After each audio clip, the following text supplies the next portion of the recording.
Today, I finally get to show you a wig that I think every reviewer but me has shown, and she is so popular. This is Raquel Welch Big Time in the color Shaded Biscuit, one of the most popular blondes on the market. If you want to know all about this style and learn about it with me, then stick around.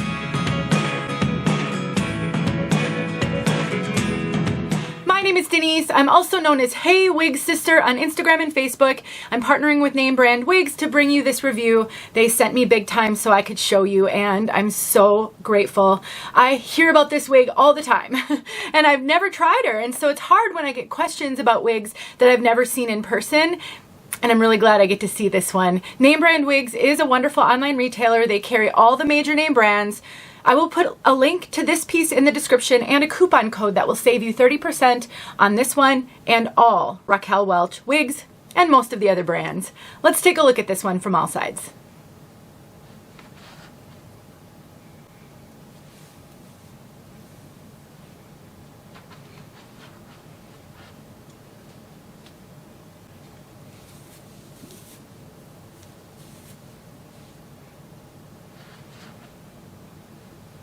We've got a really cute and functional shag cut. This has a lot of layers, as you can see, and a little bit of a swoop in the front. If you are a bang wearer and you cut bangs in all of your wigs, and I hear from many of you that do that, this would be a great one because it's already got sort of the bang template because it is a little bit shorter in the front.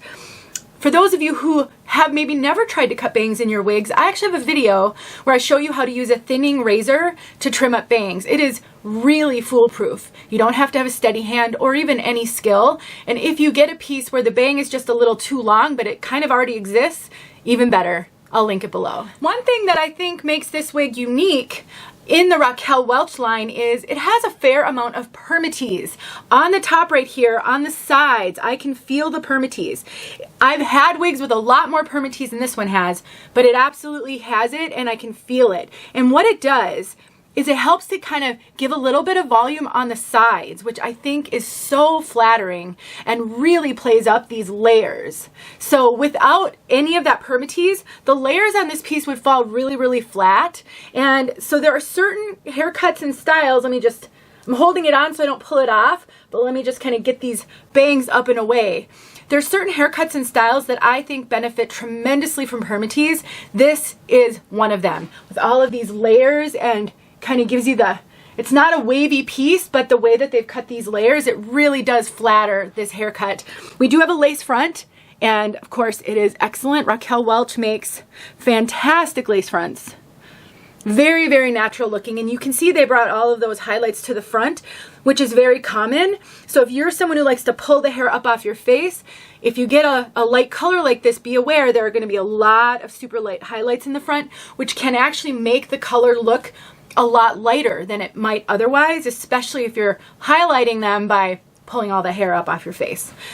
There's that lace front. It's extended ear tab to ear tab.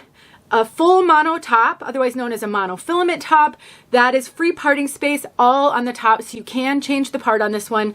We have soft ear tabs with bendable stays, an extended nape, Velcro adjusters, and the rest is open wefted. So you saw me kind of hanging on to the lace front when I was running my hands through the hair. This cap is running big on me, which is very common with Raquel Welch. I have an average petite head size, and so I always have to cinch my Raquel Welch wigs in, which I just did. That's so much better. And I usually wear a wig grip with them, which helps a ton to keep the wigs on my head and give me some security. So I would say that Raquel Welch is a brand overall. Now there will be some variation. They have a couple of different cap types. They have hand-tied caps. So there will be variation in how the brand overall fits, but I would say that in general, wigs that are made like this with the full mono top, the lace front, the open wefting in the back, tend to run very true to average. I have a 21¼ circumference, and I cinch this almost all the way in. I do get extra cap up here, not a ton, but I definitely get some. What that means is my head is not filling out the cap fully. So if you look at my measurements, which are in the description box below, compare them to yours, you can be a fair amount bigger than I am and still wear this one. But if you're similar size to me, wig grips are wonderful. I'll link a couple videos to teach you about them below. This wig is made with heat-friendly synthetic fibers, so you can take heat to this one and modify the style if you would like. Regular heat tools will work on this one. A couple of the reasons why you might want to take heat to this one: if you want more lift in the front. It's a tiny bit of a face flopper, not terrible because of the layers, but you can take heat to get lift. So if you wanted more of a cowlick in the front to kind of keep that hair off your face, my favorite tool to use to do that is a hot comb. Another reason you might want to take heat to this piece is because you might want to change the part. So the part on mine came slightly off center to the left, going over to the right. But if you are a right parter, you may go, oh, well, that's a monotop, I can change that part. And then you'll grab your comb or whatever, and you start messing around to change that part, and you notice it's going to flop back. It doesn't really want to change the part. Part of that is the knots kind of get stuck going in one direction, and you kind of need to play with it to get those knots redirected. But heat is going to be your friend when trying to change the part on a synthetic wig. I would spray it with just a tiny bit of water, and then I would use my hot comb. I actually have a video showing how I like to pluck a part line to be able to see it a little bit more, although I don't really think this one needs that. And to get then to set that part and to change, or I'm sorry, to get lift in the front, I will link that video below. It will be so helpful to you in the future. You will eventually get a wig that you're going to need to work with, and so knowing how to use a couple of hot tools on a heat-friendly synthetic is going to make all the difference. If this were regular synthetic, you would use a clothing steamer, and I have a video showing that as well. Both of them will be linked below. To summarize, this is so wearable. I mean, I just love the length, the layers. I think there's a lot of flexibility. You can use clips and clip it out of your face. You can take heat to it. If you wanted to, you could even wear it in a low pony. It does have enough length for that. And so let's say you're doing something where you need to get that hair back, or it's a hot day, or you know, whatever it may be. There may be a time when you'll think, oh, I just got to get this hair out of here. So you could clip it in a low pony, or you could put it in a little bit of a claw clip.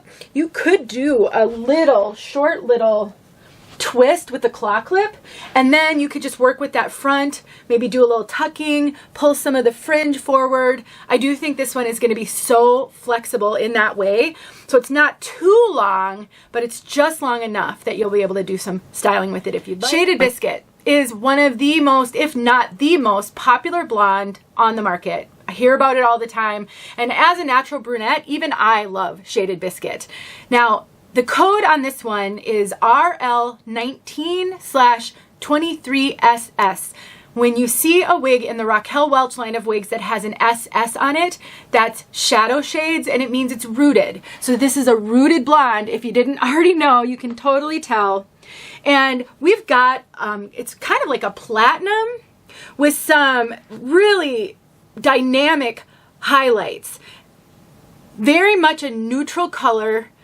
The highlights are definitely cool. The rooting is dark. So the one caution I would give you is that this rooting is a bit of a darker rooting. It's not an obnoxious rooting. It doesn't look like bleach blonde grow out, in my opinion. I think it's very appropriate. This is definitely more of a neutral blonde. It's not warm. There's no strawberry in here. I don't really see a whole lot of gold. The low lights potentially in some lighting, but we're gonna get outside and you'll really see what I mean. Out there, it's not a warm color at all. So if you can do the rooting, this is a great one. Let's get outside so you can see it outside, and check out the description box for lots of helpful videos. And check out name brand wigs next time you're in the market. See you soon. There you go. It's very sunny and we have snow. The first meaningful snow of the year, and I think this means we will be having a white Christmas. Love to hear what it's like where you live.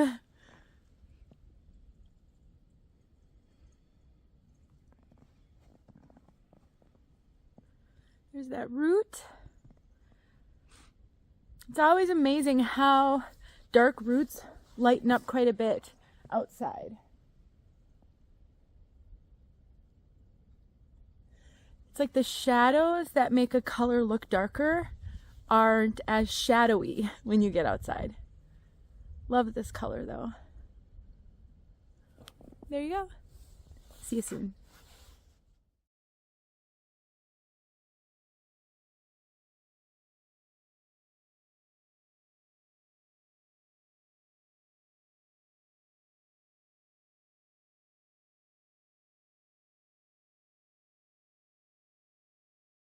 Hey friends, thanks so much for watching. Here are a few videos I think you might enjoy. Go ahead and click on one and watch.